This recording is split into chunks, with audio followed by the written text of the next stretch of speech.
எல்லாருக்கும் வணக்கம். Welcome to let's crack TN exams channel. So நான் Karthika Priya, BE computer science முடிச்சிருக்கேன் அண்ணா யூனிவர்சிட்டி சிஜியில். And I have attempted group 1 and 2 mains and group 4 clear பண்ணியிருக்கேன். And if you want to watch all my videos, please download the Unacademy learning app in the Play Store. The link is given in the description box. And Unacademyல என்ன உங்களுக்கு பெரிய விஷயம் அப்படின்னா, உங்களுக்கு daily live class இருக்கும். And அது இல்லாமல் அந்த லைவ் கிளாஸில் என்ன அப்படின்னா, உங்களோட டவுட்ஸை கிளாரிஃபை பண்ணிக்கலாம். அண்ட் எல்லா டீச்சர்ஸோட எல்லா சப்ஜெக்ட்ஸ் வீடியோஸும் உங்களுக்கு கிடைக்கும் இந்த அன்லிமிட்டட் ஆக்சஸில். ஸோ நீங்கள் ஒன்ஸ் சப்ஸ்கிரிப்ஷன் வாங்கிட்டீங்க அப்படின்னா நீங்கள் லைவ் வீடியோஸும் ஆக்சஸ் பண்ணிக்கலாம் அண்ட் ரெக்கார்டட் வீடியோஸும் ஆக்சஸ் பண்ணிக்கலாம். அண்ட் முக்கியமான விஷயம் என்ன அப்படின்னா இந்த லைவ் டெஸ்ட். ஸோ லைவ் டெஸ்ட்டில் என்ன அப்படின்னா உங்களுக்கு ஒரு டாபிக் முடிஞ்சதுக்கப்புறம் அந்த டாபிக் ரிலேட்டடான குவிசஸ்க்கு வந்து கொடுப்போம். ஸோ தட் நீங்கள் அந்த டாப்பிக்கை எந்த அளவுக்கு அண்டர்ஸ்டாண்ட் பண்ணியிருக்கீங்க, அந்த டாப்பிக்லேருந்து எப்படியெல்லாம் கொஷின்ஸ் வரும் அப்படின்றதெல்லாம் நீங்கள் அனலைஸ் பண்ணிக்கலாம். அண்ட் எக்ஸாம் சிலபஸை டாபிக் வைஸ் ஸ்ப்ளிட் பண்ணிவிட்டு எதுக்கு இம்பார்ட்டன்ஸ் கொடுக்கணும் அப்படின்றத பார்த்துட்டு ஒரு டாப்பிக்கும் லெசன்ஸ் இருக்கும். ஸோ தட் எக்ஸாம் சிலபஸை வந்து நம்ம கம்ப்ளீட் பண்ணணும் அப்படின்ற டென்ஷன் உங்களுக்கு இருக்காது. ஸோ சிலபஸில் என்னென்ன படிக்கணும், எதாவது எப்படி படிக்கணும்ன்ற அப்ரோச் எல்லாமே உங்களுக்கு இந்த வீடியோஸ்லேயே கொடுத்துருவோம். அண்ட் உங்களுக்கு கிடைக்கிறது எல்லாமே வந்து அப்டேட்டட் கண்டென்ட்ஸாக கிடைக்கும். And these are the top educators with Unacademy. And உங்களுக்கு நீங்கள் சப்ஜெக்ட்ஸ் பார்த்தீங்கன்னா எல்லா சப்ஜெக்ட்ஸுமே வந்து நிறைய கோர்சஸ் இருக்கும். அண்ட் இதை மந்த்லி வந்து கோர்சஸ் ரிவைஸ் பண்ணிகிட்டே இருப்பாங்க. ஸோ தட் உங்களுக்கு வேறு டீச்சர்ஸ் வேறு ஒரு சப்ஜெக்ட்ஸ்க்கும் வந்து அவங்களோட அப்டேட்டட் கண்டென்ட்டை கொடுத்துட்டே இருப்பாங்க. ஸோ பழைய வீடியோஸ் வந்து இருக்காது, எல்லாமே புது வீடியோஸாக இருக்கும். ஸோ கரண்ட் அஃபேர்ஸ்க்கு ஏற்ற மாதிரி அந்த எக்ஸாமுக்கு எப்படி ரிலேட்டடாக படிக்கணும் அப்படின்ற இன்ஃபர்மேஷனும் உங்களுக்கு கிடைக்கும். அண்ட் நீங்கள் சப்ஸ்கிரிப்ஷன் வாங்கும்போது உங்களுக்கு you can choose variate periods like 1 month, 3 months, 6 months. So அதில் இந்த 12 months கோர்ஸ் அப்படின்றது it will be a best option. ஏன்னா நம்ம டிஎன்பிசிக்கு ப்ரிப்பேர் பண்ணும்போது எல்லா எக்ஸாம்ஸ்க்கும் சேர்த்து ப்ரிப்பேர் பண்ணுறது தான் பெஸ்ட். பிகாஸ் நம்ம எல்லா எக்ஸாமுக்கும் அப்ளை பண்ணுவோம் அண்ட் எல்லா எக்ஸாமுக்குமே நம்ம ஏதாவது ஒரு எக்ஸாம் நம்மளுக்கு ஃபர்ஸ்ட்டு எது நம்மளுக்கு கிளியர் ஆகுதோ ஸோ அதை நம்ம கையில் ஒரு செக்யூரிட்டிக்காக நம்ம அதை வாங்கி வச்சுக்கிட்டு அதுக்கப்புறம் வந்து நம்மளோட எக்ஸாமுக்கு எது தேவையோ அதை நோக்கி நம்ம ப்ரிப்பேர் பண்ணலாம். ஸோ அந்த மாதிரி நம்ம எல்லா எக்ஸாம்ஸ்க்கும் அப்பியர் ஆகணும் அண்ட் எனக்கு ரொம்ப எக்கனாமிக்கலாக இருக்கணும் அப்படின்னு பார்த்தா இந்த 7,000 will be very useful. So இந்த 12 months கோர்ஸ் எடுத்துக்கும் போது நம்மளுக்கு டிஎன்பிசியில் வர எல்லா எக்ஸாம்ஸ்க்கும் ப்ரிப்பேர் பண்ண முடியும். அண்ட் 24 months கோர்ஸ் எடுத்துக்கிட்டோம் அப்படின்னா ஈவன் 2 வருஷத்துக்கும் சேம் நம்மளுக்கு பெரிய டிஃப்ரென்ஸ் எதுவும் கிடையாது, ஜஸ்ட் 1,400 தான் டிஃப்ரென்ஸ். ஸோ இதை நம்ம எடுத்துக்கும் போது நம்மளுக்கு 2 வருஷத்துக்கும் வந்து வீடியோஸ் நம்ம பார்க்கலாம். அண்ட் ஒரு வாட்டியும் எக்ஸாம்ஸ்க்கு முன்னாடி போகும்போது நீங்கள் புக்கை வச்சு எல்லாத்தையும் ரிவைஸ் பண்ணிட்டு இருக்கணும் அப்படின்ற அவசியம் இல்லை. ஜஸ்ட் நீங்கள் ஆல்ரெடி வீடியோஸ் பார்த்துட்டீங்க அப்படின்னா அந்த வீடியோஸை டவுன்லோட் பண்ணி வச்சுட்டு எக்ஸாம் போகிறதுக்கு முன்னாடி ஒன்ஸ் அதை ரிவைஸ் பண்ணிக்கிறதுக்கு யூஸ் பண்ணிக்கலாம். ஸோ எல்லா எக்ஸாம்ஸ்க்கும் வந்து ஹெல்ப்ஃபுல்லாக இருக்கணும் அப்படின்னா this 12 months course and 24 months course will be very useful. And அது இல்லாமல் நீங்கள் கோட் KPUS என்னோட கோடை யூஸ் பண்ணீங்க அப்படின்னா you will get 10% offer. So உங்களுக்கு ஃபைனல் அமௌண்ட் வில் பி 6,300. இப்போ நீங்கள் 12 months கோர்ஸ் எடுத்துக்கிட்டீங்க அப்படின்னா உங்களுக்கு 6,300 அப்படின்றதான் ஃபைனல் அமௌண்ட்டாக இருக்கும். அண்ட் 24 months கோர்ஸ் எடுத்துக்கும் போது நம்மளுக்கு ஆஃபர் எல்லாமே போக you will be paying only just 7,560. So இன்னைக்கு நம்ம கிளாஸ்க்குள்ளே போகலாம். ஸோ நேற்றே நான் சொல்லியிருந்தேன் இந்த commissions related to centre state relations. So மத்திய மாநில உறவுகளுக்காக மேம்படுத்துறதுக்காக இது வரைக்கும் என்னென்ன குழுக்கள் அமைச்சிருக்காங்க, என்னென்ன கமிஷன்ஸ் அப்பாயிண்ட் பண்ணியிருக்காங்க அப்படின்றதுலேருந்து எப்பவுமே வருஷம் நிறைய கேள்விகள் கேட்டுட்டு இருக்காங்க. ஸோ இது நம்மளுக்கு எங்கே கொடுத்துருக்காங்க அப்படின்னா 12th பொலிட்டிக்கல் சயின்ஸில் கொடுத்துருக்காங்க. ஸோ நியூ புக்ஸில் இது எல்லாமே கொடுத்துருக்கிறதுனால இதிலிருந்து நிறைய கொஷின்ஸ் வர்றதுக்கு சான்சஸ் இருக்கு. ஸோ என்னென்ன கமிஷன்ஸ் வந்து இது வரைக்கும் நம்ம மத்திய மாநில உறவுகளை மேம்படுத்துறதுக்காக என்னென்ன கமிஷன்ஸ் அப்பாயிண்ட் பண்ணியிருக்காங்க அப்படின்றத பற்றி பார்க்கலாம். ஸோ நான் வந்து ஒரு வீடியோஸ்லையும் இந்த 12th பொலிட்டிக்கல் சயின்ஸில் இருக்கிற கண்டென்ட்டும் கொடுத்துட்டு அதிலிருந்து எக்ஸ்ட்ரா என்ன கொஷின்ஸ் கேட்கலாம் அப்படின்றதையும் வந்து நான் ஆட் பண்ணியிருக்கேன். ஸோ இதிலிருந்து கொஷின்ஸ் வந்து நிச்சயமாக கேட்கறதுக்கு வாய்ப்பு இருக்குது. ஏன்னா பொலிட்டிக்கல் சயின்ஸ்லேருந்து நம்மளுக்கு 20 to 25 கொஷின்ஸ் வந்து வரதுக்கான சான்சஸ் இருக்குது. அண்ட் இது எல்லாமே நம்மளுக்கு புது புக்ஸ் கொடுத்துருக்கிறதுனால புது புக்ஸ்லேருந்தே நிறைய கேள்விகள் வர்றதுக்கு இந்த வாட்டி நிறைய சான்சஸ் இருக்குது. ஸோ அதனால தான் வந்து நான் 12th பொலிட்டிக்கல் சயின்ஸ்க்கு இம்பார்ட்டன்ஸ் கொடுத்து ஒரு சாப்டராக கவர் பண்ணிட்டு வரேன். ஸோ இன்னைக்கு நம்ம இதை பார்க்கலாம். ஸோ எதுக்காக வந்து இந்த கமிஷன்ஸ் எல்லாம் அப்பாயிண்ட் பண்ணணும், ஸோ அதுக்கான நீட் என்ன, ஸோ என்ன பிரச்சனை இருந்துச்சு, ஸோ சென்ட்ரலுக்கும் ஸ்டேட்டுக்கும் நடுவில் என்னென்ன பிரச்சனைகள் இருந்துச்சு அண்ட் ஸ்டேட்ஸ் வந்து என்னென்ன விஷயத்த சென்ட்ரல் கவர்மெண்ட் கிட்ட இருந்து டிமாண்ட் பண்ணாங்க, ஸோ எதுக்காக வந்து இந்த கமிஷன்ஸ் எல்லாம் அப்பாயிண்ட் பண்ணணும் அப்படின்றதான் வந்து இதில் கொடுத்துருக்கோம். ஸோ என்னென்ன ரீசன் இருந்துச்சு அப்படின்னா appointment and role of governor. So கவர்னருடைய போஸ்ட் வந்து ரொம்ப பிரச்சனையான ஒரு போஸ்டா இருந்துச்சு. ஸோ ஏன் அப்படின்னா கவர்னர் அப்படின்றது he is an agent of central government. So governor அப்படின்றது நம்ம ஸ்டேட் லெவல்ல இருக்கக்கூடிய ஒரு ஆஃபீஸரா இருந்தாலும் ஸ்டேட்டுக்கு கவர்னர் தான் head. But he is an agent of central government. ஏன் அப்படி நம்ம சொல்றோம் அப்படின்னா கவர்னர் அப்பாயிண்ட் பண்றது யாரு? பிரசிடென்ட். கவர்னர் ரிமூவ் பண்றது யாரு? அதுவும் பிரசிடென்ட்.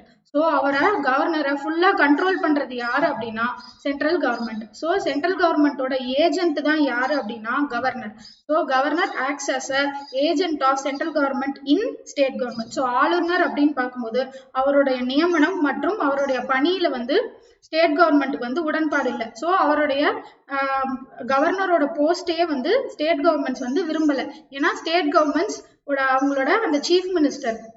ஸோ இப்போ கூட நம்மளுக்கு ரீசெண்டா இந்த இஷ்யூ புதுச்சேரியில நடந்துட்டே இருக்கு. ஸோ எப்பவுமே அங்க இருக்கிற லெப்டினன்ட் கவர்னருக்கும் சிஎம்க்கும் வந்து ஏதாவது ஒரு இஷ்யூ நடந்துட்டே இருக்கும். ஸோ ஏன் அப்படின்னா கவர்னர் வந்து should not interfere with the powers of chief minister. So அவங்க சீஃப் மினிஸ்டர் என்ன அட்வைஸ் கொடுக்குறாங்களோ அதுக்கேற்ற மாதிரி நடக்கிறது தான் வந்து கவர்னரோட வேலை. ஸோ அந்த மாதிரி இல்லாம when governor tries to act on his own, so அந்த மாதிரி சமயத்துல நம்மளுக்கு சீஃப் மினிஸ்டருக்கும் கவர்னருக்கும் நடுவுல பிரச்சனைகள் ஏற்படும். ஸோ அதனால அந்த சமயத்துல வந்து ஸ்டேட்ஸ் எல்லாமே கவர்னருடைய போஸ்ட்டுக்கு அகைன்ஸ்டா வந்து சொன்னாங்க. ஸோ கவர்னருடைய போஸ்ட்டை வந்து ஒன்று ரிமூவ் பண்ணணும், இல்லாட்டி அந்த கவர்னருடைய போஸ்ட்டை வந்து அவங்களுடைய ஃபங்க்ஷன்ஸும் அவங்களை எப்படி அப்பாயிண்ட் பண்ற முறையும் வந்து மாற்றணும் அப்படின்னு சொல்லிட்டு நிறைய ஸ்டேட்ஸ் டிமாண்ட் பண்ணிட்டு இருந்தாங்க. அதுலயும் முக்கியமா நம்ம திராவிடியன் பார்ட்டிஸ், நம்ம சவுத் இந்தியால திராவிட கட்சிகளான அண்ணாதுரை, CN அண்ணாதுரை அவர் இருந்தப்பவே வந்து இந்த கவர்னரோட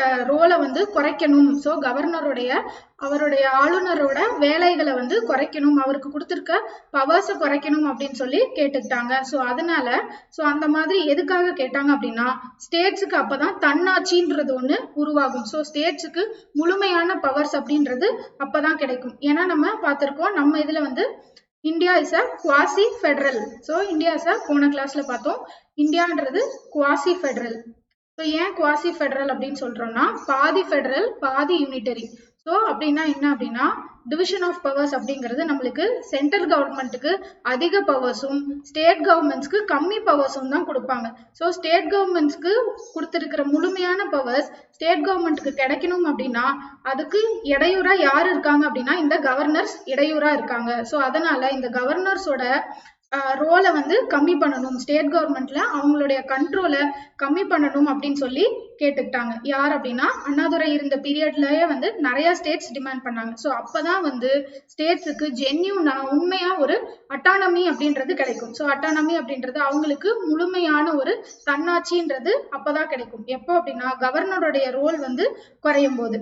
so by divesting the governor's power of interfering with the state executive. So இந்த மாதிரி அவருடைய பவரை குறைச்சிட்டோம் அப்படின்னா அவங்களோட ரோல் வந்து ஸ்டேட்ல இன்டர்ஃபியர் ஆகாம, அதாவது சிஎம்மோட சீஃப் மினிஸ்டரோட பவர்ஸ்ல இன்டர்ஃபியர் ஆகாத மாதிரி வந்து இவங்க கவர்னருடைய பவர்ஸை குறைக்கணும் அப்படின்னு சொல்லி கேட்டுக்கிட்டாங்க. ஸோ அடுத்தது என்ன டிமாண்ட்ஸ் இருந்துச்சு அப்படின்னா எஜுகேஷன். ஸோ எஜுகேஷன்ல ஏன் என்ன டிமாண்ட்ஸ் அப்படின்னா நான் முன்னாடியே சொல்லியிருந்தேன் எஜுகேஷன் அப்படின்றது ஸ்டேட் லிஸ்ட்ல இருந்துச்சு. ஸோ அதை என்ன பண்ணாங்க அப்படின்னா ஸ்டேட் லிஸ்ட்ல இருந்து கான்கரண்ட் லிஸ்ட்டுக்கு மாத்தினாங்க.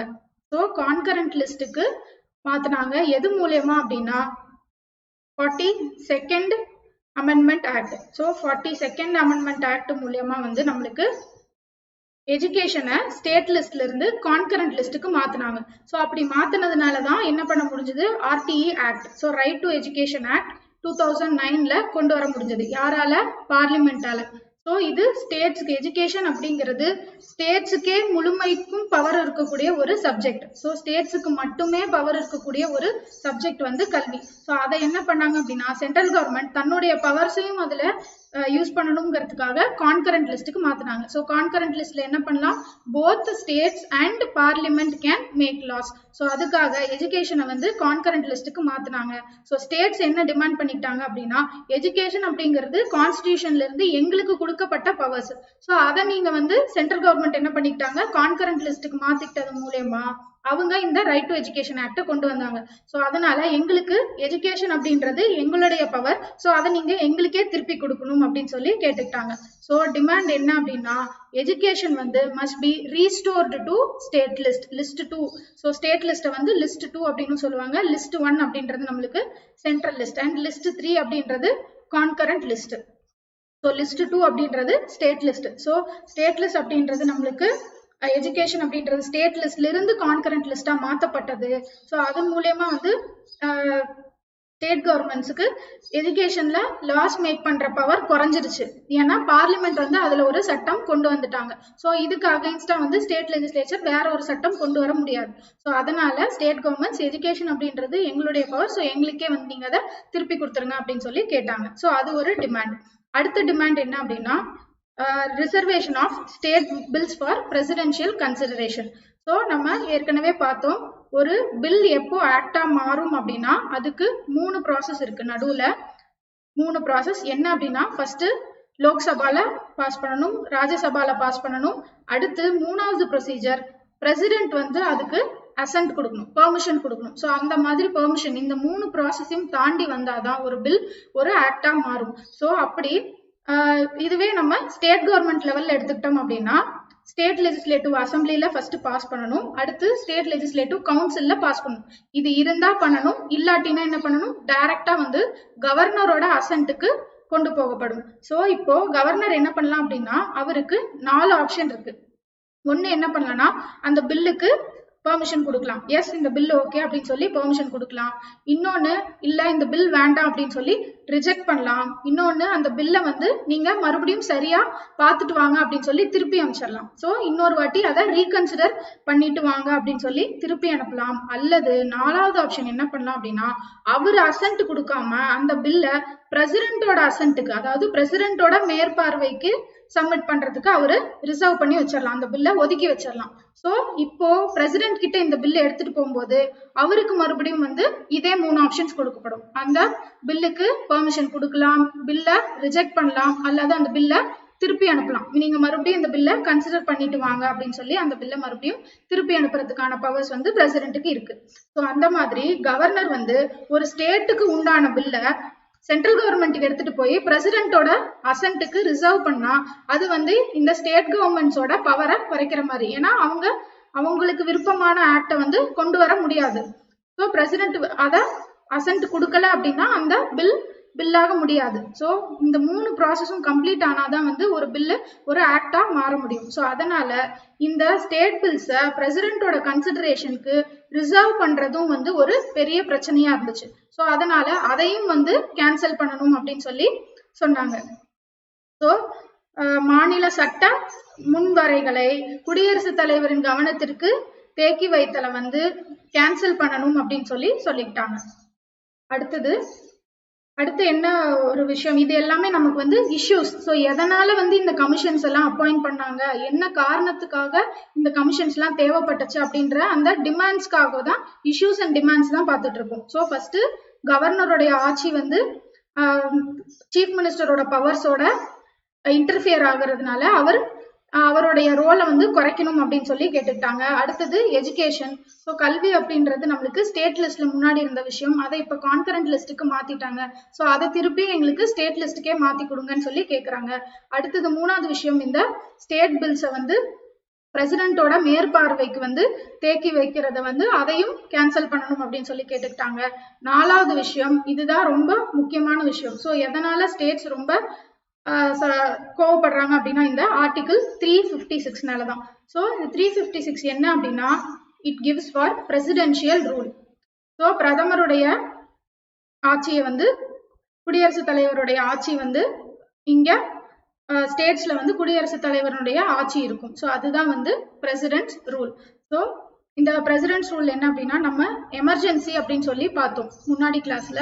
Emergency, national emergency, 3 type of emergency அப்படின்றத நம்ம பார்த்தோம்.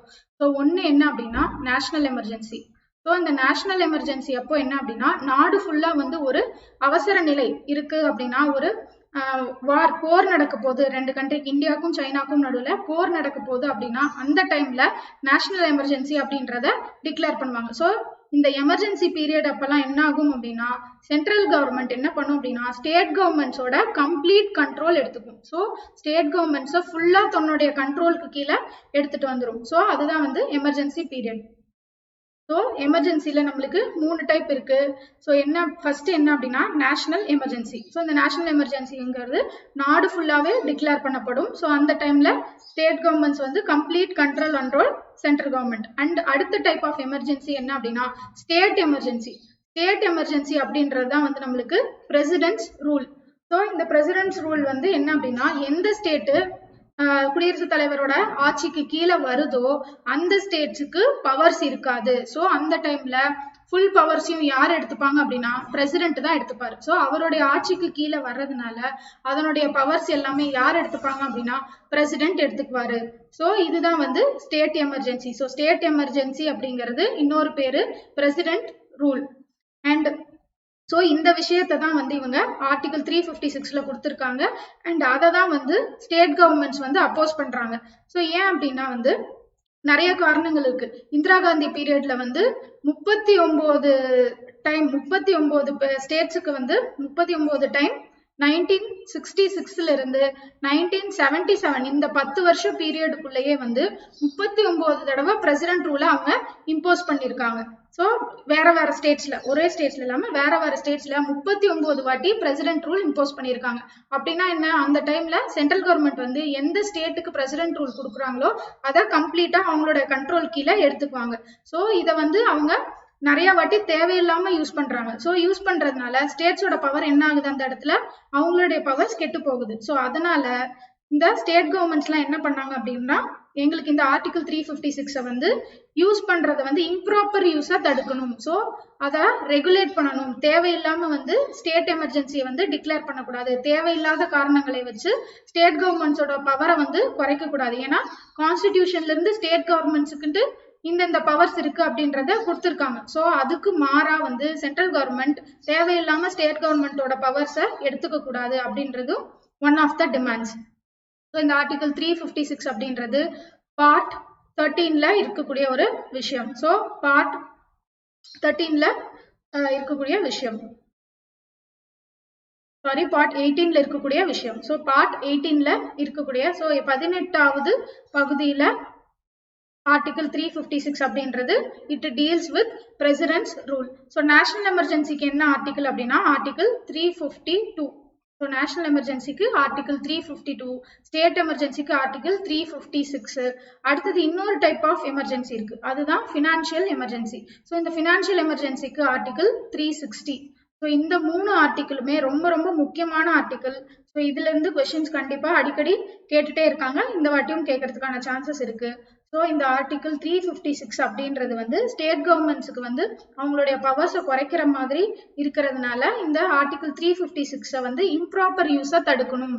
ஸோ கரெக்டா எந்த இடத்துல தேவையோ அதுக்கு மட்டும்தான் யூஸ் பண்ணணும் அப்படின்னு சொல்லி சொன்னாங்க.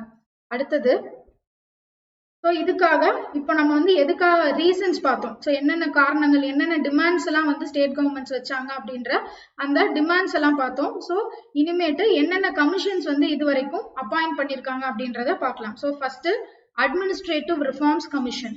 ஸோ நிர்வாக சீர்திருத்த குழு. ஸோ இதுதான் வந்து ஃபர்ஸ்ட் அப்பாயிண்ட் பண்ணது. எப்போ அப்பாயிண்ட் பண்ணாங்கன்னா இதுலேயே 2 அப்பாயிண்ட் பண்ணியிருக்காங்க. ஃபர்ஸ்ட் அட்மினிஸ்ட்ரேட்டிவ் ரிஃபார்ம்ஸ் கமிஷன் அப்படின்னு சொல்லி and second administrative reforms commission. So first appoint பண்ணது 1966ல, செகண்ட் அப்பாயிண்ட் பண்ணது 2005. ஸோ ரெண்டுத்துலேயுமே வந்து இனிஷியலா ஹெட் பண்ணது ஒருத்தர், அதுக்கப்புறம் பொறுப்பேற்றுக்கிட்டது இன்னொருத்தர். ஸோ ஃபர்ஸ்ட் அட்மினிஸ்ட்ரேட்டிவ் ஏஆர்சி அப்படின்னு சொல்லுவாங்க. ஸோ அது it was initially under Morarji Desai. So Morarji Desai பீரியட்ல இருந்துச்சு. அண்ட் அடுத்தது ஹனுமந்தையா அப்படின்றவர் பொறுப்பெடுத்துக்கிட்டார். அதே மாதிரி செகண்ட் அட்மினிஸ்ட்ரேட்டிவ் ரிஃபார்ம்ஸ் கமிஷன் 2005ல அப்பாயிண்ட் பண்ணப்பட்டது. இனிஷியலே யார் ஹெட் பண்ணாங்க அப்படின்னா வீரப்ப மொய்லி. ஸோ இனிஷியலா ஹெட் பண்ணது வீரப்ப மொய்லி. அண்ட் அடுத்தது வந்தது யார் அப்படின்னா ராமச்சந்திரன். ஸோ இதை நம்ம ஃபேக்ட்ஸ், இதை அப்படியே நம்ம ஞாபகம் வச்சுக்கணும். ஸோ இதுல இருந்து கொஸ்டின்ஸ் வந்து ஃபர்ஸ்ட் அட்மினிஸ்ட்ரேட்டிவ் ரிஃபார்ம்ஸ் கமிஷனோட ஹெட் யாரு, எப்போ அப்பாயிண்ட் பண்ணப்பட்டது, செகண்ட் கமிஷனோட ஹெட் யாரு, எப்போ அப்பாயிண்ட் பண்ணப்பட்டது, இதெல்லாம் வந்து நம்மளுக்கு கேட்கலாம். ஸோ இது ஃபேக்ட்ஸ் எல்லாமே நம்மளுக்கு 12th பொலிட்டிக்கல் சயின்ஸ் புக்ல கொடுத்துருக்காங்க. அண்ட் அடுத்தது ராஜ்மன்னார் கமிஷன். இது ரொம்ப முக்கியமான கமிஷன். ஏன்னா ராஜ்மன்னார் அப்படின்றது நம்ம தமிழ்நாடு ஸ்டேட்ல இருந்து கருணாநிதி பீரியட்ல அப்போ அப்பாயிண்ட் பண்ணப்பட்டது. ஸோ இதோட இயர் ரொம்ப ரொம்ப முக்கியம், 1969. ஸோ 1969 அப்போ இந்த ராஜ்மன்னார் தலைமையில வந்து ஒரு கமிஷன் அப்பாயிண்ட் பண்ணாங்க. எதுக்கு அப்படின்னா சென்டருக்கும் ஸ்டேட்டுக்கும் நடுவுல இருக்கிற ரிலேஷன்ஷிப்பை அனலைஸ் பண்ணி என்னென்ன திருத்தங்கள் கொண்டு வரணும் அப்படிங்கிறதுக்காக. ஸோ மத்திய மாநில நடுவுல இருக்கிற உறவுகளை ரிலேட்டடா என்னென்ன சேஞ்சஸ் கொண்டு வரணும் அப்படின்னு அனலைஸ் பண்றதுக்காக இந்த கமிஷனை அப்பாயிண்ட் பண்ணாங்க. ஸோ இதோட ஹெட் வந்து ராஜமன்னார். அண்ட் இது இல்லாம வேற யார் யார் இருந்தாங்க அப்படின்னா chief justice of Madras high court, அப்போ இருந்த சீஃப் ஜஸ்டிஸ் அதுதான் Rajamannar. And former vice chancellor of university of Madras, so Madras யூனிவர்சிட்டியோட வைஸ் சான்சலர். அண்ட் அது இல்லாம Lakshmanaswami and former chief justice of Andhra யார் அப்படின்னா சந்திர ரெட்டி. ஸோ இவங்க 4 பேர் கொண்ட குழுவை வந்து அப்பாயிண்ட் பண்ணாங்க. 2 வருஷம் கழிச்சு இவங்க ரிப்போர்ட் கொடுத்துருக்காங்க. 71ல இவங்க ரிப்போர்ட் கொடுத்துருக்காங்க. ஸோ இவங்க என்னென்ன ரெக்கமெண்டேஷன்ஸ் பண்ணியிருக்காங்க அப்படின்றத பார்க்கலாம். ஸோ ரெக்கமெண்டேஷன்ஸ்ல பார்க்கும்போது நம்மளுக்கு ஆர்டிகிள் 263 இம்ப்ளிமெண்ட் பண்ணும். ஸோ நம்ம போன கிளாஸ்ல பார்த்தோம் ஆர்டிகிள் 263 அப்படிங்கிறது it deals with interstate council. Interstate council. So இந்த இன்டர்ஸ்டேட் கவுன்சில யார் எஸ்டாப்ளிஷ் பண்ணுவாங்க அப்படின்னா president. So president will create this interstate council. So இந்த இன்டர்ஸ்டேட் கவுன்சிலோட வேலை என்ன? ஒரு ஸ்டேட்ஸ்க்கும் நடுவில் இருக்கிற பிரச்சனைகளை தீர்த்து வைக்கிறது, அவங்களுக்குள்ள ஏதாவது பிரச்சனை இருந்துச்சுன்னா அதுக்கான சொல்யூஷன் கொடுக்கறது. ஸோ அந்த மாதிரி வேலை தான் வந்து இந்த இன்டர்ஸ்டேட் கவுன்சில். ஸோ இதை யார் எஸ்டாப்ளிஷ் பண்ணுவாங்க அப்படின்னா பிரசிடென்ட் எஸ்டாப்ளிஷ் பண்ணுவார். ஸோ அதை வந்து இம்ப்ளிமெண்ட் பண்ணணும் அப்படின்னு சொல்லி இவங்க ரெக்கமெண்ட் பண்றாங்க. ஸோ இந்த இன்டர்ஸ்டேட் கவுன்சில் அப்படின்றது பிரசிடென்ட் எப்பெல்லாம் வேணுமோ எப்பப்பெல்லாம் அவர் விருப்பப்படுறாரோ அந்த டைம்ல வந்து இந்த இன்டர்ஸ்டேட் கவுன்சிலை எஸ்டாப்ளிஷ் பண்ணிக்கலாம். ஸோ இவங்க என்ன சொல்றாங்க அப்படின்னா அந்த மாதிரி ஒரு கவுன்சில் எஸ்டாப்ளிஷ் பண்ணப்படணும். ஸோ அப்பதான் வந்து எல்லா ஸ்டேட்ஸும் கூடி அவங்களுக்குள்ள இருக்கிற பிரச்சனை, ஸ்டேட்ஸுக்கு நடுவுல இருக்கிற பிரச்சனை அண்ட் ஸ்டேட்ஸுக்கும் சென்டருக்கும் நடுவுல இருக்கிற பிரச்சனையும் வந்து அங்கதான் விவாதிக்க முடியும். ஸோ அதுக்காக வந்து இந்த 263 இம்ப்ளிமெண்ட் பண்ணணும். ஸோ இம்ப்ளிமெண்ட் பண்றது மூலமா இந்த மாதிரி ஒரு கவுன்சில் செட்டப் பண்ணணும் அப்படின்னு சொல்லி கேட்டுக்கிட்டாங்க. அடுத்தது எல்லா மேஜர் பில்ஸையும் எல்லா மசோதாவையும் வந்து பார்லிமெண்ட்ல இருந்தாலும் சரி, அதை யூனியன் கவர்மெண்டோடதையும் சரி, decisions of union government. So பார்லிமெண்டோட எல்லா மசோதாக்களையும் அதோடைய முடிவுகளையும் வந்து இந்த கவுன்சில்ல டிஸ்கஸ் பண்ணப்படணும் அப்படின்னு சொல்லி கேட்டுக்கிட்டாங்க. ஸோ ஃபர்ஸ்ட் இந்த கவுன்சிலை வந்து அப்பாயிண்ட் பண்ணணும். ஸோ அப்பாயிண்ட் பண்றது மூலயமா வந்து அந்த கவுன்சில்ல யார் யாரெல்லாம் மெம்பர்ஸா இருப்பாங்க? எல்லா ஸ்டேட்ஸோட சீஃப் மினிஸ்டர்ஸ் இருப்பாங்க, யூனியன் டெரிட்டரிஸோட சீஃப் மினிஸ்டர்ஸ் இருப்பாங்க, ஸ்டேட் லெஜிஸ்லேட்டிவ் அசம்பிளி இல்லாத யூனியன் டெரிட்டரிஸா இருந்தா அதோடைய சீஃப் அட்மினிஸ்ட்ரேட்டர்ஸ் வந்து மெம்பர்ஸா இருப்பாங்க. ஸோ இவங்க எல்லாருமே இருக்கிறதுனால இப்போ நம்ம நார்மலா ஒரு பில் வந்து ஆக்டா மாறுறதுக்கு வெறும் லோக்சபாவும் ராஜ்யசபாவும் மட்டும்தான் டிசைட் பண்றாங்க.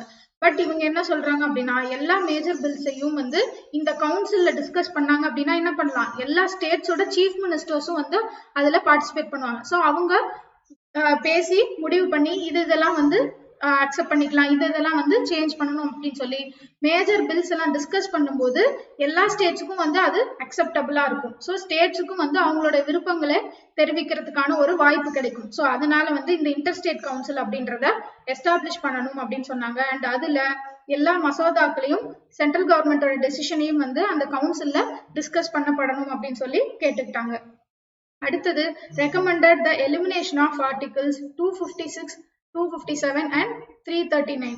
ஸோ 256ம் 257ம் என்ன அப்படின்னா நம்ம எதுல பார்த்தோம்? சென்ட்ரல் ஸ்டேட் ரிலேஷன்ல எக்ஸிக்யூட்டிவ் ரிலேஷன்ல பார்த்தோம். ஸோ லெஜிஸ்லேட்டிவ் ரிலேஷன் அப்படின்னா ஆர்டிகிள் 245 to 255, எக்ஸிக்யூட்டிவ் ரிலேஷன் அப்படின்றது 256 to 263 and financial relation. So இந்த மூணும் நம்ம சென்ட்ரல் ஸ்டேட் ரிலேஷன் வீடியோல பார்த்திருப்போம். ஸோ இந்த 256, 57 அப்படின்றது நம்மளுக்கு சென்டருக்கும் ஸ்டேட்டுக்கும் நடுவில் இருக்கிற எக்ஸிக்யூட்டிவ் ரிலேஷனை சொல்லக்கூடியது. ஸோ இந்த ரெண்டும் என்ன சொல்லுது அப்படின்னா ஸ்டேட் கவர்மெண்ட்ஸ் வந்து சென்ட்ரல் கவர்மெண்ட் என்ன அட்வைஸ் கொடுக்குறாங்களோ அதுக்கேற்ற மாதிரி தான் வந்து அவங்களோட ஆட்சி பண்ணணும். ஸோ ஆட்சி அப்படின்றது சென்ட்ரல் கவர்மெண்டோட டெசிஷன்ஸையும் அவங்க என்ன டைரக்ஷன் கொடுக்குறாங்களோ அதை ஃபாலோ பண்ணணும் அப்படின்னு சொல்றதுதான் வந்து 256ம் 257ம். ஸோ இதை ரெண்டத்தையும் வந்து இவங்க டெலீட் பண்ணணும், எலிமினேட் பண்ணணும் அப்படின்னு சொல்லி சொல்றாங்க. அண்ட் இந்த 339 என்ன அப்படின்னா it deals with scheduled caste and scheduled areas. So tribal areas and scheduled areas and tribal areas. So இந்த ரெண்டு ஏரியாவும் யாரு கண்ட்ரோல் பண்றாங்க அப்படின்னா it is controlled by president. So president அப்படின்னா இன்டைரக்டா நம்மளுக்கு சென்ட்ரல் கவர்மெண்ட். ஸோ இது மெயினா எங்க நடக்கும் அப்படின்னா நார்த் ஈஸ்ட் ஸ்டேட்ஸ்ல.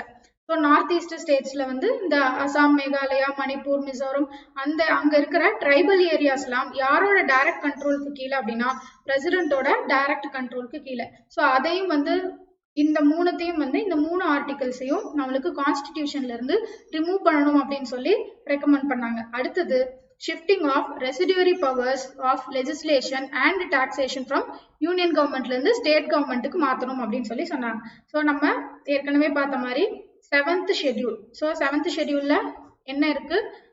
லிஸ்ட் 1 அப்படின்றது சென்ட்ரல் லிஸ்ட், லிஸ்ட் 2 அப்படின்றது ஸ்டேட் லிஸ்ட், லிஸ்ட் 3 அப்படின்றது கான்கரண்ட் லிஸ்ட். ஸோ இந்த 3 லிஸ்ட்லயும் இல்லாத விடுபட்ட விஷயங்களை தான் நம்ம ரிசர்வ்டு லிஸ்ட் அப்படின்னு சொல்லி சொல்றோம். ஸோ ரிசர்வ்டு லிஸ்ட் அப்படின்றது இது சென்ட்ரல் கவர்மெண்டோடைய பவர்ஸ், இது ஸ்டேட் கவர்மெண்டோடைய பவர்ஸ்.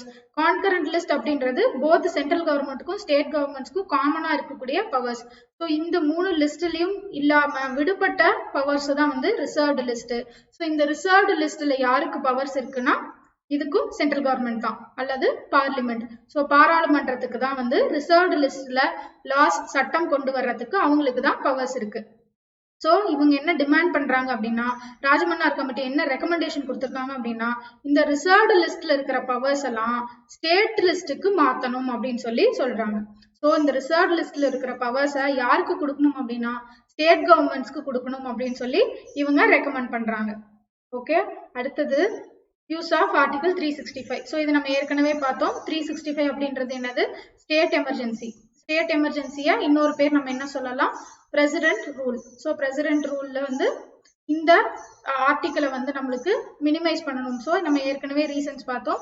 ஏன்னா இந்திரா காந்தி பீரியட்ல நம்மளுக்கு 39 டைம்ஸ் வந்து பிரசிடென்ட் ரூல் வந்து இம்போஸ் பண்ணியிருக்காங்க. எதுக்கு அப்படின்னா ஒன்னொன்னுமே வந்து தேவையில்லாத காரணங்களுக்காக. எதுக்காக அப்படின்னா ஸ்டேட் கவர்மெண்ட்ஸை கண்ட்ரோல் பண்ணணும் அப்படிங்கிறதுக்காக. இன்னொன்னு ஜனதா பார்ட்டி வந்தப்போ காங்கிரஸ் எந்தெந்த ஸ்டேட்லாம் வந்து காங்கிரஸ் ரூலா இருந்துச்சோ அந்த ஸ்டேட்ஸ் எல்லாத்துக்குமே வந்து பிரசிடென்ட் ரூலை இம்போஸ் பண்ணாங்க.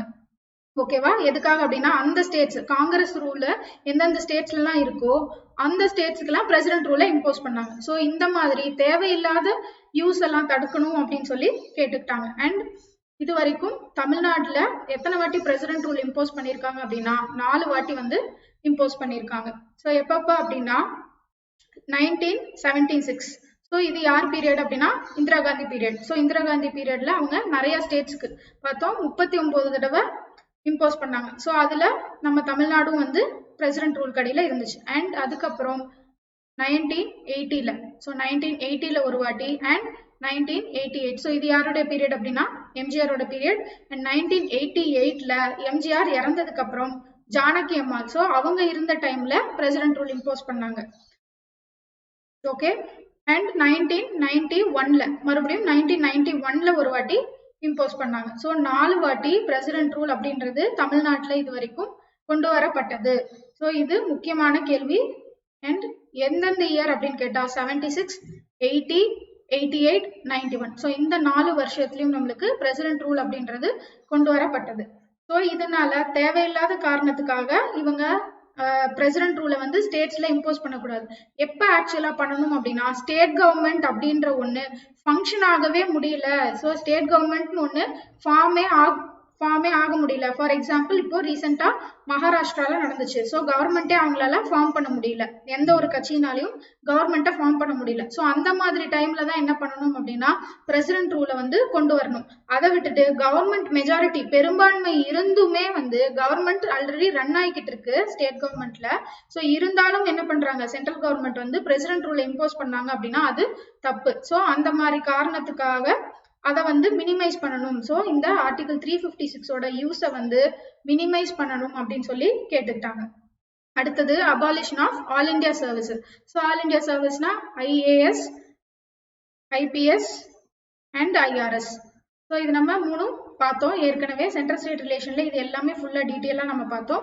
ஸோ இந்த 3 ஆல் இண்டியா சர்வீஸும் வந்து are controlled by central government. So all India service அப்படின்னாலே கண்ட்ரோல்டு பை சென்ட்ரல் கவர்மெண்ட். ஆனா அவங்க யாருக்கு வேலை பார்க்குறாங்க அப்படின்னா ஸ்டேட் கவர்மெண்ட்டுக்காக வேலை பார்க்குறாங்க. But they are controlled by central government. அப்போ அவங்க ஸ்டேட்ஸுக்கு அவங்களோட இஷ்டத்துக்கு ஸ்டேட் சொல்றத அவங்க கேட்பாங்களா? கேட்க மாட்டாங்க. வேலை செய்யறது யாருக்காக அப்படின்னா ஸ்டேட் கவர்மெண்ட்ஸ்க்கு. ஆனா யாரை கண்ட்ரோல் பண்றாங்க? சென்ட்ரல் கவர்மெண்ட் கண்ட்ரோல் பண்றாங்க. அப்ப அவங்க யார் சொல்றதை கேட்பாங்க? சென்ட்ரல் கவர்மெண்ட் சொல்றதுதான் இங்க வந்து கேட்பாங்க. They are appointed by central government and they also are removed by central government. So appoint பண்றதும் அவங்க தான், ரிமூவ் பண்றதும் அவங்க தான். அப்படின்னா ஆப்வியஸ்லி ஆல் இந்தியா சர்வீஸ் யாருக்காக அப்படின்னா சென்ட்ரல் கவர்மெண்ட்டுக்காக ஸ்டேட்ஸ்ல வந்து வேலை பார்க்கறவங்க. ஸோ ஆல் இந்தியா சர்வீஸ் அப்படிங்கிறது they are ultimate control lies with central government. Immediate control, so immediate control யார்கிட்ட இருக்கு அப்படின்னா state governments. So immediate control அப்படின்றது ஸ்டேட் கவர்மெண்ட் கிட்ட இருந்தாலும் அல்டிமேட் கண்ட்ரோல் ரிமூவ் பண்றதும் அப்பாயிண்ட் பண்றதும் யார்கிட்ட இருக்கு? சென்ட்ரல் கவர்மெண்ட் கிட்ட இருக்கு. ஸோ அதனால ஆல் இந்தியா சர்வீஸ் அப்படின்றதே வந்து அபாலிஷ் பண்ணிடணும். ஸோ அது இருக்கவே இருக்கக்கூடாது அப்படின்னு சொல்லி இவங்க ரெக்கமெண்ட் பண்ணாங்க. யாரு? ராஜ்மன்னார் கமிட்டி.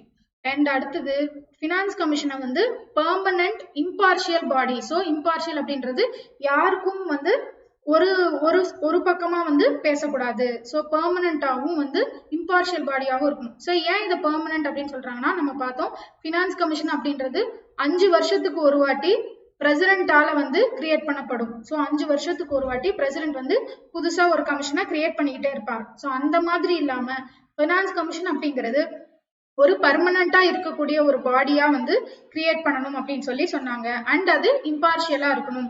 ஸோ ஸ்டேட்ஸுக்கு வந்து இந்த ஸ்டேட்ஸுக்கு அதிகமா கொடுக்கணும், இது கம்மியா கொடுக்கணும் அப்படின்னு சொல்லி டிசைட் பண்றது யாரு? ஃபினான்ஸ் கமிஷன் தான். ஸோ அப்படி டிசைட் பண்ணும்போது அவங்க எந்த ஒரு ஸ்டேட்டுக்கும் தேவையில்லாம ஒரு சப்போர்ட்டோ, எந்த ஒரு ஸ்டேட்டுக்கும் வேணும்னே கம்மியான ஒரு சப்போர்ட்டோ வந்து கொடுக்க கூடாது. ஸோ எல்லா ஸ்டேட்ஸுக்கும் ஈக்குவலா வந்து ஆக்ட் பண்ணணும். ஸோ இம்பார்ஷியலா அவங்க ஆக்ட் பண்ணணும். அடுத்தது greater devolution of powers and resources to states. So ஸ்டேட்ஸுக்கு வந்து நம்ம ஏற்கனவே பார்த்தோம் சென்ட்ரல் கவர்மெண்ட்டை விட கம்மி பவர்ஸ் தான். ஸோ அதனால பவர்ஸும் ரிசோர்சஸும் ஸ்டேட்ஸுக்கு கொடுத்தாதான் வந்து அவங்க தனிச்சு அவங்களால இயங்க முடியும். ஸோ அது ஒரு முக்கியமான விஷயம். அண்ட் அடுத்தது ஃபினான்ஷியல் கெப்பாசிட்டி ஆஃப் ஸ்டேட்ஸை வந்து எக்ஸ்பேண்ட் பண்ணணும். ஸோ ஸ்டேட்ஸுக்கு வந்து போதிய வருமானம் அப்படிங்கிறது வந்து ரிசோர்சஸ்ன்றது கம்மி compared to central government. So இவங்க என்ன சொல்றாங்க அப்படின்னா ஸ்டேட்ஸுக்கு வந்து ஃபினான்ஷியல் கெப்பாசிட்டியை கொடுத்துட்டா அவங்களே தனிச்சு அவங்களால இயங்க முடியும். ஸோ ஃபினான்ஷியல் கெப்பாசிட்டியை கொடுத்தாதான் ஸ்டேட்ஸுக்கு மற்ற பவர்ஸ் கொடுத்தாலும் அது செயல்படுறதுக்கு என்ன வேணும்? ஃபினான்ஸ் வேணும். ஸோ ஃபினான்ஷியல் கெப்பாசிட்டியை கொடுத்தாதான் வந்து ஸ்டேட்ஸுக்கு உரிய பவர்ஸை வந்து ஸ்டேட்ஸால யூஸ் பண்ணிக்க முடியும். ஸோ அதுக்காக அவங்க என்னென்ன டாக்ஸை சஜஸ்ட் பண்றாங்க அப்படின்னா taxes like corporation tax, customs tax, export tax இதெல்லாமே வந்து ஸ்டேட் கவர்மெண்ட்ஸ் கலெக்ட் பண்ணணும். ஸ்டேட் கவர்மெண்ட்ஸ் அந்த டாக்ஸை விதிச்சு அவங்க அதை கலெக்ட் பண்ணி வச்சுக்கணும். ஸோ அவங்களுக்கு இந்த டாக்ஸஸ்க்கு ரிலேட்டடான பவர்ஸ் கொடுக்கணும் அப்படின்னு சொல்லி சொல்றாங்க. ஸோ ராஜ்மன்னார் ரெக்கமெண்டேஷன்ஸ் எல்லாமே நம்ம பார்த்துட்டோம். இதுல இருந்து எந்த கொஸ்டின்ஸ் வேணா அவங்க கேட்கலாம். ஸோ இந்த 3 ஆர்டிகிள், ஸோ 256, 257, 339 இந்த 3 ஆர்டிகிளையும் ரிமூவ் பண்ண சொன்னது எந்த கமிஷன் அப்படின்னு சொல்லி கேட்கலாம். ஸோ நம்மளுக்கு ஆப்ஷன்ல Rajamannar commission, Sarkaria commission and administrative reforms commission 1, administrative reforms commission 2 அந்த மாதிரி ஆப்ஷன்ஸ்ல கொடுக்கலாம். ஸோ அப்படி கொடுக்கும்போது நம்மளுக்கு ராஜ்மன்னார் கமிஷன். ஸோ இந்த மாதிரி இதுல இருக்கிற முக்கியமான ரெக்கமெண்டேஷன்ஸ்ல இருந்து கொஸ்டின்ஸ் இதை யாரு ரெக்கமெண்ட் பண்ணாங்க அப்படின்னு சொல்லி கேட்கலாம் நம்மளுக்கு. ஸோ அடுத்தது Sarkaria commission. So Sarkaria commission எப்போ அப்பாயிண்ட் பண்ணப்பட்டது அப்படின்னா 1983. இதுல இருக்கிற மெம்பர்ஸ் யார் அப்படின்னா Sivaraman, doctor RS Sen. So இவங்க 2 பேரும் அதர் மெம்பர்ஸ். சர்க்காரியா அப்படின்றது ஹெட். ஸோ இவங்க என்னென்ன ரெக்கமெண்ட் பண்ணியிருக்காங்க அப்படின்னா இவங்களும் அதே தான், இன்டர்ஸ்டேட் கவுன்சில். ஸோ பொதுவாகவே வந்து இந்த சென்டர் ஸ்டேட் ரிலேஷனுக்கு அப்பாயிண்ட் பண்ணதுக்கு பொதுவா சில விஷயங்கள்லாம் அவங்க ரெக்கமெண்ட் பண்ணியிருப்பாங்க. அதுல எல்லா கமிஷனும் சொன்னது என்ன அப்படின்னா இந்த இன்டர்ஸ்டேட் கவுன்சில வந்து இதுக்கு அதிக ஃபங்க்ஷன்ஸ் கொடுத்து இதை நம்ம கரெக்டா யூஸ் பண்ணணும் அப்படின்னு சொல்லி சொன்னாங்க. ஏன் அப்படின்னா இந்த இன்டர்ஸ்டேட் கவுன்சில்ல தான் என்ன இருக்காங்க, எல்லா சீஃப் மினிஸ்டர்ஸும் இருக்காங்க, எல்லா யூனியன் டெரிட்டரிஸோட அட்வைசர்ஸும் இருக்காங்க, சென்ட்ரல் கவர்மெண்டோட ஆளுங்களும் இருக்காங்க. ஸோ இந்த கவுன்சில்ல தான் வந்து என்ன பண்ண முடியும், அவங்களுடைய டிமாண்ட்ஸ் வந்து அவங்க மற்றவங்க கிட்ட சொல்ல முடியும். அண்ட் ஏதாவது ஒரு டிஸ்பியூட்ஸோ பிரச்சனையோ இஷ்யூஸ் இருந்தாலும் அந்த கவுன்சில்ல டிஸ்கஸ் பண்ணி அவங்களால அதை சரி பண்ணிக்க முடியும். ஸோ அதனால இன்டர்ஸ்டேட் கவுன்சில் அப்படின்றதையும் வந்து எஸ்டாப்ளிஷ் பண்ணணும் அப்படின்னு சொன்னாங்க. அடுத்தது ஆர்டிகல் 356. ஸோ இதுவும் நம்ம ஏற்கனவே பார்த்த மாதிரி தான். ஸோ இதை வந்து லாஸ்ட் ரிசார்ட்டா, கடைசி வேற வழியே இல்லை, ஸ்டேட் கவர்மெண்ட்ன்றது ஒன்று இல்லவே இல்லை, அதால ஃபார்மே பண்ண முடியல அப்படின்ற டைம்ல தான் என்ன பண்ணணும், பிரசிடென்ட் ரூலை வந்து இம்போஸ் பண்ணணும். ஸோ ஆர்டிகல் 356 அப்படின்றத ரொம்ப கம்மியான இதுதான் தான் யூஸ் பண்ணும். ஸோ இவங்க எப்போ சொல்றாங்க அப்படின்னா complete break down of constitutional machinery in state. So அதுதான் நான் சொன்னதுதான், கவர்மெண்ட் அப்படின்றது ஃபார்ம் பண்ணவே முடியல அப்படின்னா கான்ஸ்டிடியூஷனல் மிஷினரி அப்படின்றது என்னது, ஸ்டேட் கவர்மெண்ட்டுக்கு உரியது யாரு, chief minister and council of minister. So இவங்க தான் வந்து ஸ்டேட்ஸை ரன் பண்ணக்கூடியவங்க. ஸோ சீஃப் மினிஸ்டரையும் கவுன்சில் ஆஃப் மினிஸ்டர்ஸையும் ஃபார்ம் பண்ண முடியல அப்படின்னா it is called break down of constitutional machinery. So அந்த மாதிரி சமயத்துல தான் நம்ம என்ன பண்ணணும், பிரசிடென்ட் ரூல் அப்படின்றத இம்போஸ் பண்ணணும். அடுத்தது கவர்னர். ஸோ கவர்னரும் நம்ம ஏற்கனவே பார்த்த மாதிரி தான், ஆஃபீஸ் ஆஃப் கவர்னரை வந்து ஒன்று அபாலிஷ் பண்ணணும்னு சொல்றாங்க, இல்லாட்டி கன்சர்ன் கவர்னரை அப்பாயிண்ட் பண்றதுக்கு முன்னாடி ஸ்டேட் கவர்மெண்ட்ஸை கன்சல்ட் பண்ணிட்டு இவரை அப்பாயிண்ட் பண்ணலாமா அப்படின்றத, ஏன்னா ஸ்டேட் கவர்மெண்ட்ஸ்க்கு ஒத்து போற ஒரு ஆளை கவர்னரா போட்டாதான் ஸ்டேட் சீஃப் மினிஸ்டரும் கவுன்சில் ஆஃப் மினிஸ்டர்ஸும் என்ன அட்வைஸ் கொடுக்குறாங்களோ அதை கவர்னர்ஸ் ஃபாலோ பண்ண முடியும். ஸோ அந்த மாதிரி அப்பாயிண்ட் பண்றதுக்கு முன்னாடி ஸ்டேட் கவர்மெண்ட்ஸ் ஒரு வாட்டி கன்சல்ட் பண்ணிட்டு அதுக்கப்புறம் கவர்னர்ஸை அப்பாயிண்ட் பண்ணணும் அப்படின்னு சொல்லி சொன்னாங்க. So state government should be consulted before the appointment of state governors. So and முக்கியமான இன்னொன்று என்ன அப்படின்னா டிஃபரிங் பார்ட்டிஸ், அதாவது சென்ட்ரல் கவர்மெண்ட்ல ஒரு பார்ட்டியும் ஸ்டேட் கவர்மெண்ட்ல அதுக்கு ஆப்போசிட்டான பார்ட்டியும் வந்து இருந்துச்சு அப்படின்னா அந்த டைம்ல வந்து கவர்னரை வந்து இந்த ஸ்டேட்டோட கவர்னர் இந்த கட்சியை சேர்ந்த ஒருத்தவரா வந்து இருக்கக்கூடாது. ஸோ பொதுவாகவே நம்மளுக்கு கவர்னர் அப்படிங்கிறவங்க பொலிட்டிக்கல் பார்ட்டிஸ்ல இருந்து அப்பாயிண்ட் பண்ணக்கூடாது. ஸோ இதுதான் கன்வென்ஷன். ஸோ ஒரு பொலிட்டிக்கல் பார்ட்டியை சேர்ந்தவங்களை பொலிட்டிக்கலி ஆக்டிவ் பர்சன்ஸை கவர்னரை அப்பாயிண்ட் பண்ணக்கூடாது. ஸோ இவங்க என்ன சொல்றாங்க அப்படின்னா சென்ட்ரல் கவர்மெண்ட்லயும் ஸ்டேட் கவர்மெண்ட்லயும் வேற வேற ரூலிங் பார்ட்டி இருந்துச்சு அப்படின்னா ஸ்டேட் கவர்மெண்ட்ல கவர்னரா அப்பாயிண்ட் பண்றவங்க இந்த சென்ட்ரல் கவர்மெண்ட்ல இருக்கிற ரூலிங் பார்ட்டிய அந்த கட்சியை சேர்ந்தவர்களா இருக்கக்கூடாது அப்படின்னு சொல்லி சொல்றாங்க.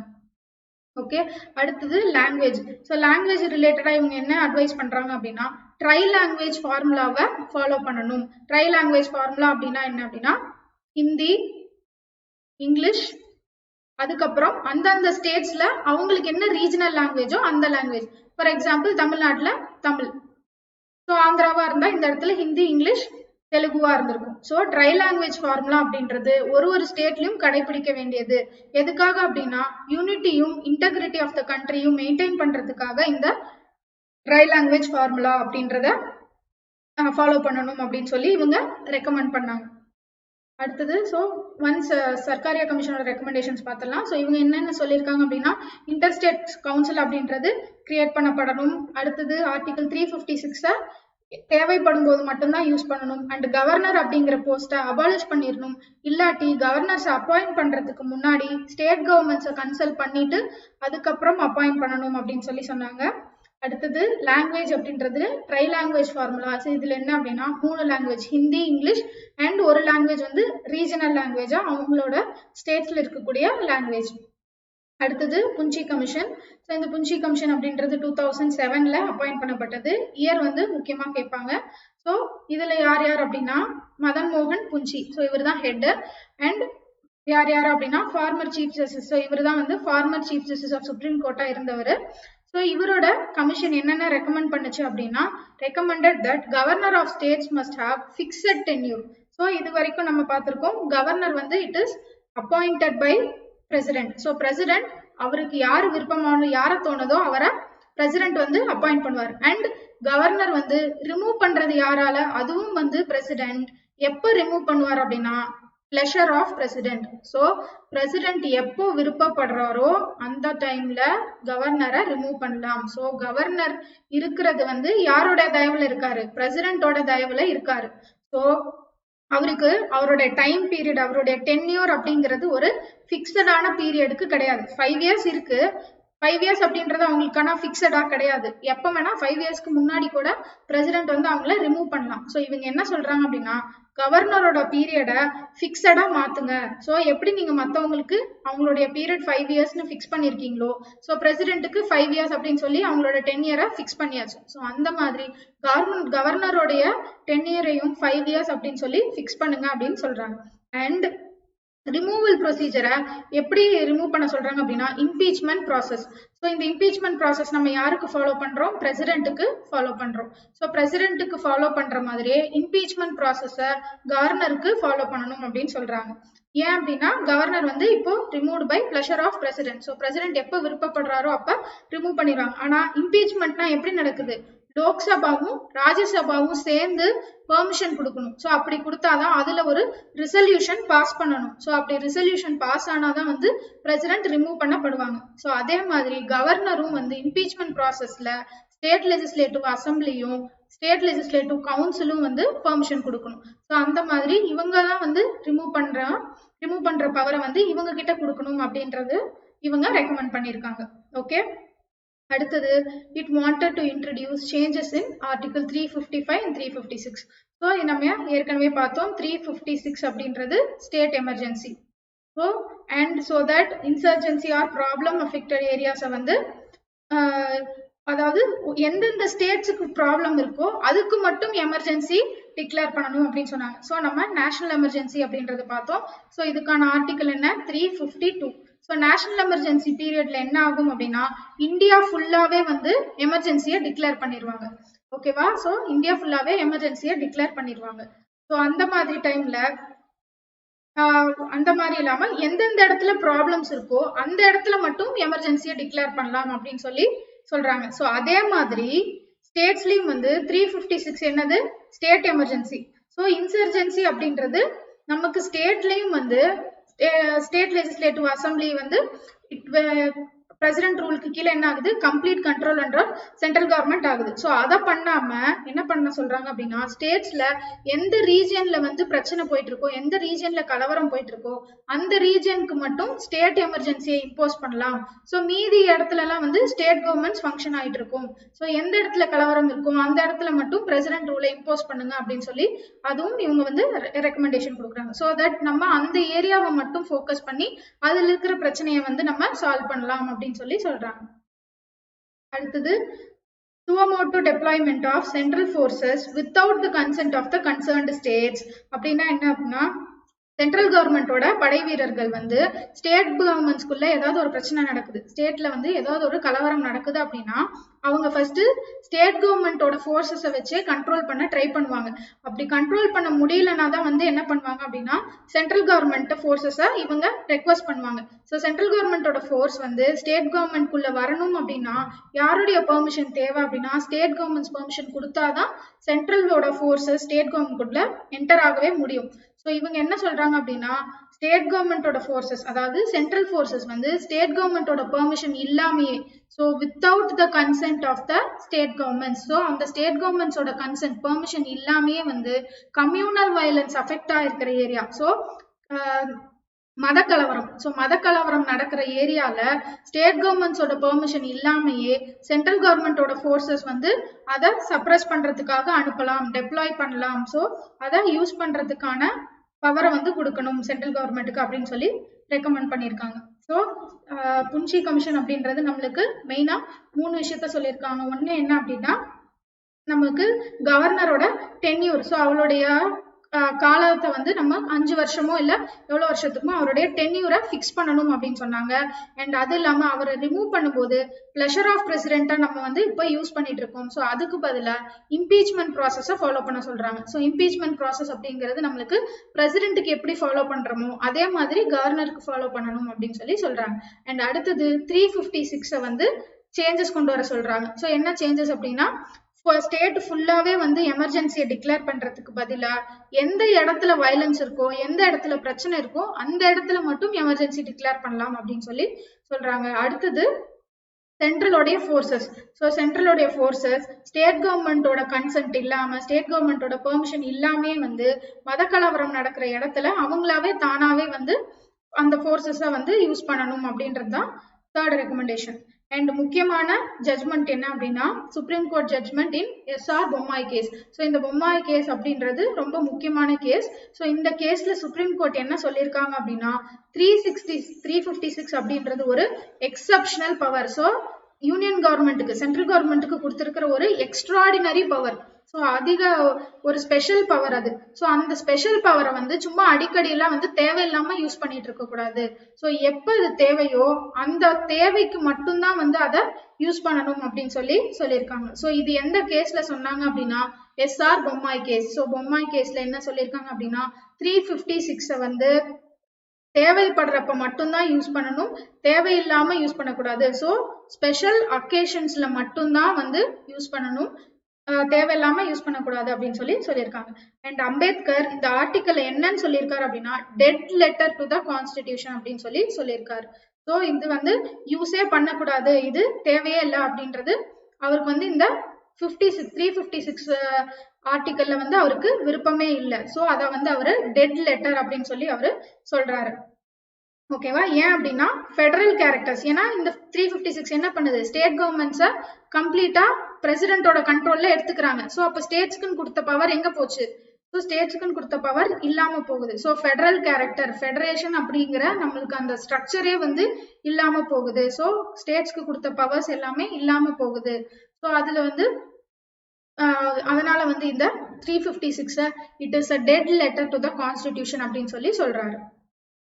அடுத்தது கடைசி கமிஷன் வெங்கடாச்சலையா கமிஷன். ஸோ இந்த கமிஷன் 2000ல அப்பாயிண்ட் பண்ணாங்க. ஸோ இதுக்கு இன்னொரு பேர் என்னன்னா national commission for to review the working of constitution, NCRWCன்னு சொல்லுவாங்க. ஸோ இது எதுக்காக அப்படின்னா கான்ஸ்டிடியூஷனை வந்து சீராய்வு பண்ணணும். ஸோ மறு சீராய்வு பண்ணி என்னென்ன சேஞ்சஸ்லாம் கொண்டு வரணும் அப்படின்னு சொல்லி சஜஸ்ட் பண்றது தான் வந்து இந்த வெங்கடாச்சலையா கமிஷன். ஸோ அதை ஜஸ்டிஸ் மனேப்பள்ளி நாராயண ராவ் வெங்கடாச்சலையா கமிஷன் அப்படின்னு சொல்றாங்க. ஸோ எதுக்காக அப்படின்னா அமெண்ட்மெண்ட்ஸ், ஸோ கான்ஸ்டிடியூஷன்ல சீர்திருத்தம் கொண்டு வந்து எதெல்லாம் வந்து நல்ல ப்ரொவிஷன்ஸ் இல்லையோ அதுக்கெல்லாம் அமெண்ட்மெண்ட்ஸ் கொண்டு வரணும். ஸோ என்னென்ன அமெண்ட்மெண்ட்ஸ் கொண்டு வரணும், எதெல்லாம் அமெண்ட் பண்ணணும், எதெல்லாம் சேஞ்ச் பண்ணணும் அப்படின்னு சொல்லி சஜஸ்ட் பண்றதுக்காக, அதுக்கு ரெக்கமெண்டேஷன் கொடுக்கறதுக்காக இந்த வெங்கடாச்சலையா கமிஷனை அப்பாயிண்ட் பண்ணியிருக்காங்க. ஸோ இந்த பார்த்த கமிஷன்ஸ் எல்லாமே வந்து முக்கியமான கமிஷன்ஸ், ஏன்னா இது எல்லாமே புக்ல கொடுத்துருக்காங்க. ஸோ ஃபர்ஸ்ட்ல இருந்து என்னென்ன கமிஷன்ஸ் பார்த்தோம் அப்படின்றது பார்க்கலாம். ஸோ அட்மினிஸ்ட்ரேட்டிவ் ரிஃபார்ம்ஸ் கமிஷன் பார்த்தோம், அதுல ஃபர்ஸ்ட் அண்ட் செகண்ட் பார்த்தோம். First appointed in 1966 and second appointed இன் 2005. அடுத்தது ராஜ்மன்னார் கமிஷன் பார்த்தோம், அது 1969ல அப்பாயிண்ட் பண்ணப்பட்டது. ரிப்போர்ட் அப்படின்னா 2 வருஷம் கழிச்சு 71ல. அவங்க என்னென்ன ரெக்கமெண்ட் பண்ணாங்க அப்படின்னா ஆர்டிகல் 263 இன்டர்ஸ்டேட் கவுன்சில ரெக்கமெண்ட் பண்ணாங்க. அண்ட் மெயினா இந்த 3 ஆர்டிகல் 256, 257, 339 இந்த 3 ஆர்டிகளையும் வந்து டெலீட் பண்ணணும் அப்படின்னு சொன்னாங்க. அண்ட் ரெசிடியரி பவர்ஸ் அதான் ஸ்டேட் கவர்மெண்ட்ஸ்க்கு கொடுக்கணும்னு சொன்னாங்க. அண்ட் 356 வந்து மினிமைஸ் பண்ணணும் அப்படின்னு சொன்னாங்க. ஆல் இண்டியா சர்வீஸ் அபாலிஷ் பண்ணணும்னு சொன்னாங்க. ஃபினான்ஸ் கமிஷனை வந்து பெர்மனன்ட் பாடியா ஆக்கணும்னு சொன்னாங்க. அண்ட் ஸ்டேட் கவர்மெண்ட்ஸ்க்கு எக்ஸ்ட்ரா ஃபினான்ஷியல் கெப்பாசிட்டி கொடுக்கணும் அப்படின்னு சொன்னாங்க. அண்ட் அடுத்தது சர்க்காரியா கமிஷன் இன்டர்ஸ்டேட் கவுன்சில எஸ்டாப்ளிஷ், இவங்களும் சேம் தான். ஸோ அவங்களுக்கு பவர்ஸ் கொடுக்கணும் அப்படின்னு சொன்னாங்க. அடுத்தது 356 கம்மியாக தான் யூஸ் பண்ணணும் அப்படின்னு சொன்னாங்க. அண்ட் ஆஃபீஸ் ஆஃப் கவர்னரை வந்து ஒன்று அபாலிஷ் பண்ணணும், இல்லாட்டி ஸ்டேட் கவர்மெண்ட்ஸ் கிட்ட அப்பாயிண்ட் பண்றதுக்கு முன்னாடி இந்த கவர்னரை அப்பாயிண்ட் பண்றோம் உங்களுக்கு ஓகேவா அப்படின்னு சொல்லி அவங்க கிட்ட ஸ்டேட் கவர்மெண்ட்ஸ் கிட்ட கன்சல்டேஷன் வாங்கணும். அண்ட் அடுத்தது லாங்குவேஜ் அப்படின்னு பார்க்கும்போது இவங்க ட்ரை லாங்குவேஜ் ஃபார்முலாவை சஜஸ்ட் பண்ணாங்க. ஸோ ட்ரை லாங்குவேஜ் ஃபார்முலா அப்படின்றது ஹிந்தியும் இங்கிலீஷும் கம்பல்சரி. அண்ட் இன்னொரு லாங்குவேஜ் வந்து அவங்களுடைய ரீஜனல் லாங்குவேஜ். ஸோ அந்த ஸ்டேட்ல எது ரீஜனல் லாங்குவேஜோ அந்த லாங்குவேஜ். அடுத்தது புஞ்சி கமிஷன், இதுல கவர்னரோட டென்யூரை வந்து ஃபிக்ஸ் பண்ண சொன்னாங்க. அண்ட் அவரோட ரிமூவல் வந்து பிரசிடென்ட் எப்படி நம்ம ரிமூவ் பண்றோமோ அதே ப்ரொசீஜர் இவருக்கும் ஃபாலோ பண்ணணும் அப்படின்னு சொன்னாங்க. அண்ட் 356 நம்ம யூஸ் பண்ணும்போது ஸ்டேட் ஃபுல்லாவே யூஸ் பண்றதுக்கு பதிலா அந்த பர்டிகுலர் லோக்கலைஸ்டு ஏரியால மட்டும் பண்ணா வந்து எமர்ஜென்சியை வந்து நம்ம ஈஸியா சரி பண்ணிடலாம் அப்படின்னு சொன்னாங்க. அண்ட் அடுத்தது சென்ட்ரல் ஃபோர்ஸஸ் வந்து ஸ்டேட் கவர்மெண்ட்ல டெப்ளாய் பண்ணும்போது ஸ்டேட் கவர்மெண்ட்ஸோட கன்சென்ட் இல்லாம அவங்க டைரக்டா அவங்களாவே முடிவெடுத்து, ஸோ சுவமோட்டோ அப்படின்றது யாருடைய பெர்மிஷனும் இல்லாம அவங்களாவே இனிஷியேட்டிவ் அவங்களாவே டெப்ளாய் பண்ணணும். ஸோ அப்படின்றது ஸ்டேட்ஸ் ரெக்வஸ்ட் பண்ணாம ஏதாவது ஒரு பிரச்சனை அப்படின்னா சென்ட்ரல் கவர்மெண்ட்ஸே வந்து டைரக்டா அவங்களோட ஃபோர்ஸஸை யார்கிட்டயும் பெர்மிஷன் இல்லாம அனுப்பி வைக்கிறதுக்கான பவர்ஸை சென்ட்ரல் கவர்மெண்ட்டுக்கு கொடுக்கணும் அப்படின்னு சொன்னாங்க. அடுத்தது SR பொம்மாய் கேஸ். ஸோ இதுல வந்த ஜட்மெண்ட் என்ன அப்படின்னா 356 அப்படின்றது ஒரு எக்ஸப்ஷனல் பவர், அதை வந்து ஸ்பெஷல் அக்கேஷன்ஸ்ல மட்டும்தான் வந்து யூஸ் பண்ணணும் அப்படின்னு சொன்னாங்க. அண்ட் இந்த ஆர்டிகல் 356 அம்பேத்கர் என்னன்னு சொல்லியிருக்காரு அப்படின்னா it is a dead letter அப்படின்னு சொல்லியிருக்காங்க. அண்ட் அடுத்தது வெங்கடாச்சலையா கமிஷன். ஸோ இதுக்கு இன்னொரு பேர் தான் வந்து national commission to review working of constitution, appoint பண்ணப்பட்ட இயர் 2000. ஸோ இந்த கமிஷன் எதுக்கு அப்படின்னா கான்ஸ்டிடியூஷன்ல எங்கெங்கெல்லாம் வந்து நம்ம சேஞ்சஸ் பண்ணணும் அப்படின்னு சஜஸ்ட் பண்றதுக்காக இந்த வெங்கடாச்சலையா கமிஷன் அப்பாயிண்ட் பண்ணாங்க.